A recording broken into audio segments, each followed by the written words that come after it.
नमस्कार। हम बैठल रहनी अचानक एगो गीत के मिजाज वाला कोशिश करत हनी। उम्मीद करतनी कि आप सबके ठीक लागी तो तनकी से चैनल के सब्सक्राइब भी कर दी। आपन आशीर्वाद प्यार दुलार जरूर दे। आना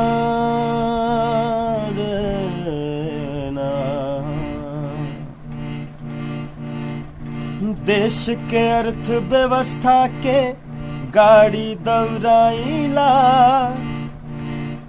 घर परिवार के अपना हम भोजन चलाइला। मजदूर है दुनिया के बोझा सर पे उठाइला। मजदूर है दुनिया के बोझा सर पे उठाइला। दुनिया देखे हीन भाव से फिर भी ना शर्माइले। ऊंच नीच ना जानी सबसे हम हंस के बतियाइले।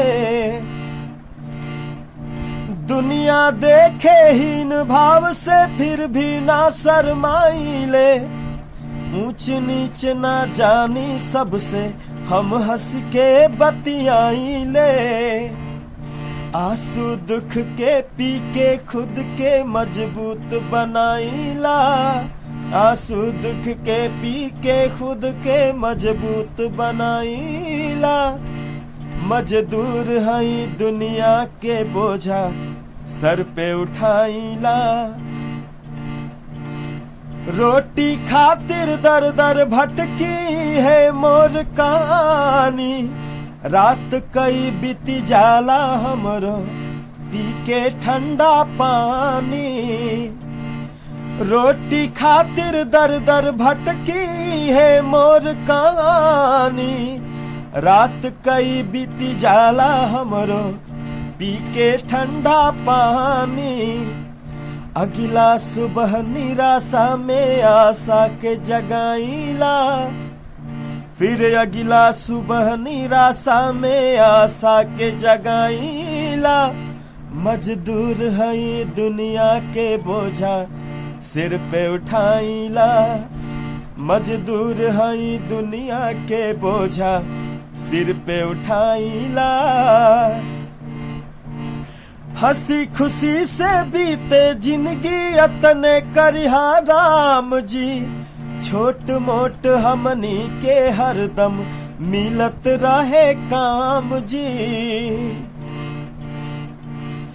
हंसी खुशी से बीते जिंदगी अतने करिहा राम जी। छोट मोट हमनी के हरदम मिलत रहे काम जी। रौरा से दिन रात प्रभु इहे गोहराइला। रौरा से दिन रात प्रभु इहे गोहराइला। घर परिवार के अपना हम भोजन चलाइला। मजदूर है दुनिया के बोझा सिर पे उठाइला। मजदूर है दुनिया के बोझा सिर पे उठाइला। देश के अर्थव्यवस्था के गाड़ी दौड़ाइला। घर परिवार के अपना हम भोजन चलाइला। मजदूर है दुनिया के बोझा सिर पे उठाइला। मजदूर है दुनिया के बोझा सिर पे उठाइला। बहुत बहुत धन्यवाद। मजदूर है दुनिया के बोझा सिर पे उठाइला।